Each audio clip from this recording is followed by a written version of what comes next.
Hello student, welcome back to my channel. Today we learn basic concept in geometry chapter number 1. त्यामध्ये बघणार आहे आपण practice set number 1. या आधी आपण ह्या चॅप्टरचे इंट्रोडक्शन कंप्लीट केलेले आहे. तर चला आता प्रॅक्टिस सेट कंप्लीट करूया.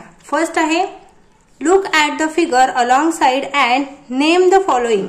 ओके, काय म्हटलेलं आहे ह्या फिगरवरून, ही जी फिगर दिलेली आहे ह्या फिगरवरून आपल्याला क्वेश्चनचे आन्सर्स लिहायचे. ओके, फर्स्ट आहे collinear point. Collinear points means what? एकाच लाईन मध्ये आलेले पॉइंट, एकाच लाईन मध्ये आलेले दोनपेक्षा जास्त पॉइंट त्याला कोलिनियर पॉइंट म्हणतात. तर बघा या लाईन मध्ये आपल्याला ही जी लाईन आहे पूर्ण एम टी, ह्यामध्ये O M point M point O point T point R point O point N असे आपल्याला हे कोलिनियर पॉइंट दिसतात. तर बघा मी आधी राईट डाऊन करून ठेवलेलं आहे तुमच्यासाठी.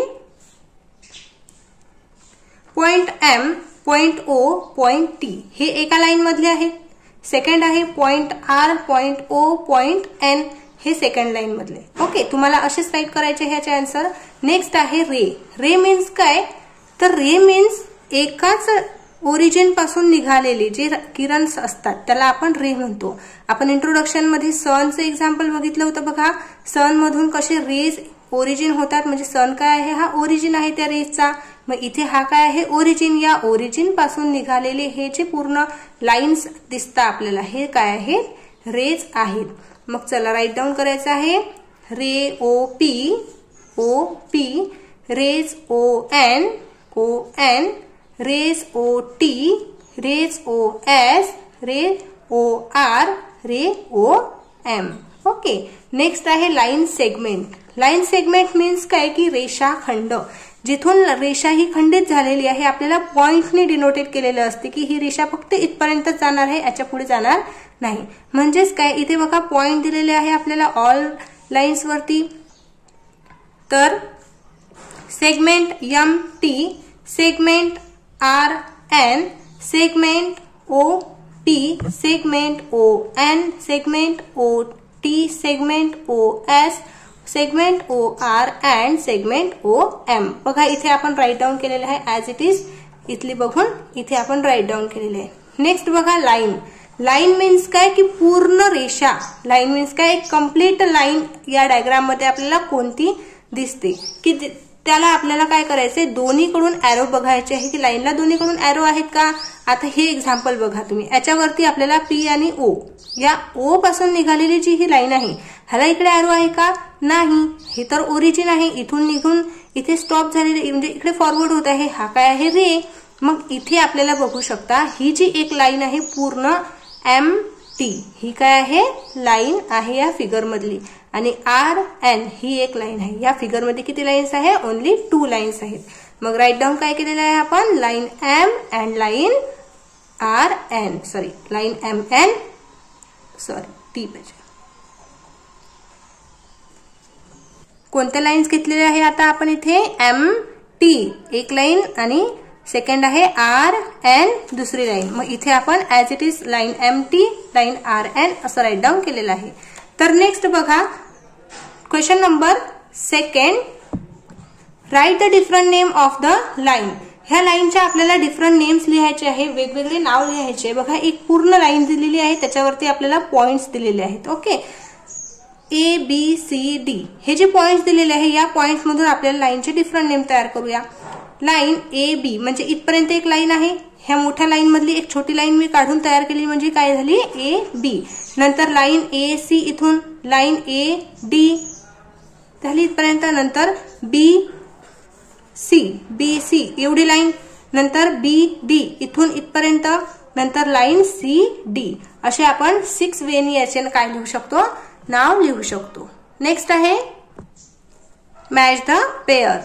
Match the pair group A group B. इकडे तुम्हाला फिगर्स दिलेले आहे आणि इकडे त्याचे नेम्स दिलेले आहेत. मग आपल्याला या फिगर्स वरून हे कोणती फिगर्सचे नाव काय आहेत हे आपल्याला मॅच करायचे आहे.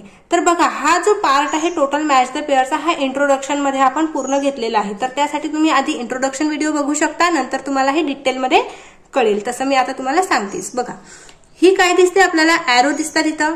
इथे एरो असले म्हणजे काय आहे? ही एक लाईन आहे. मग एरो वाली कोणती असते? लाईन. मग लाईनला मॅच करायचं.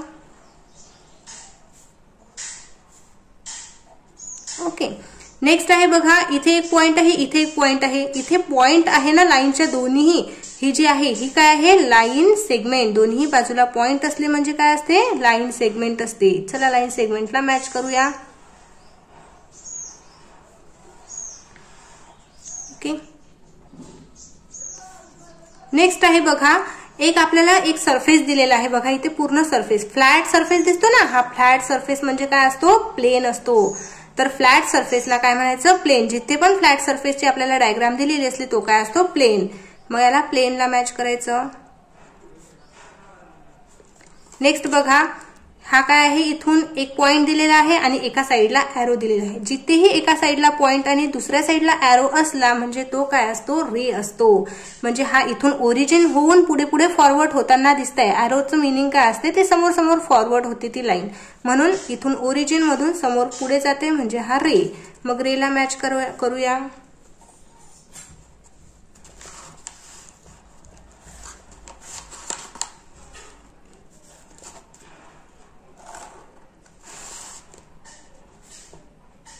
ओके, तर हे आपले मॅच द पेअर कंप्लीट झालेले आहेत. नेक्स्ट बघूया. Observe the figure below. Name the parallel lines, the concurrent lines and the points of concurrence in figure. ह्या फिगर मध्ये आपल्याला फाइंड आउट करायचं आहे parallel line, concurrent lines and points of concurrent. Parallel line बघा, मी तुम्हाला आधी काय सांगितलं होतं, पॅरलल लाईन्स मीन्स एकाच डायरेक्शन मध्ये समोर जात आहे, ते कुठेही पुढे जाऊन मिळणार नाहीत. अशा दोन लाईन किंवा तीन लाईन, दोन पेक्षा जास्त, 3, 4 कोणत्याही कितीही असू शकतात. मग 2 किंवा 2 पेक्षा जास्त लाईन्स एकाच डायरेक्शन मध्ये जातात, त्याला पॅरलल लाईन म्हणतात. मग याच्यामध्ये बघूया आता. फर्स्ट आहे बघा, ही लाईन दिसते आपल्याला. कोणती पण एक लाईन चूज करायची आणि त्याला बघायचं पॅरलल कोणती आहे. फर्स्ट आपण हे चूज करू बी. मग या बी सारखी समोर इकडे जाताना आपल्याला ही लाईन दिसते का, नाही, थोडीशी तिरपी आहे. मग ही लाईन दिसते का, हो, बी आणि ही लाईन सेम आहे. नंतर ही नाही आहे, ही पण सेम आहे, म्हणजे बी एम क्यू. मग काय लिहायचं आहे आपल्याला, पॅरलल लाईन्स 1 लाईन बी एम क्यू. सेकंड लाईन, आता याच्यामध्ये सेकंड कोणती आहे बघा, ए ला बघू आपण. ए, या ए सारखी लाईन आपल्याला याच्यामध्ये सी दिसते का, नाही, हे तर अपोजिट डायरेक्शन मध्ये चालले, आपल्याला एका डायरेक्शन मध्ये बघायचे आहेत. मग ए आहे का, हा, ए बी आहे का, नाही, बी नाही, सी नाही, एम नाही, क्यू आहे. काय आहे, या ए सारखी लाईन एकाच डायरेक्शन मध्ये इकडे ही चाललेली आहे आणि ही पण इकडे चाललेली आहे, म्हणजेच काय, हे पॅरलल लाईन झाल्या. म्हणजे line A P. Okay, parallel line is complete. Next आहे कॉन्करंट लाईन.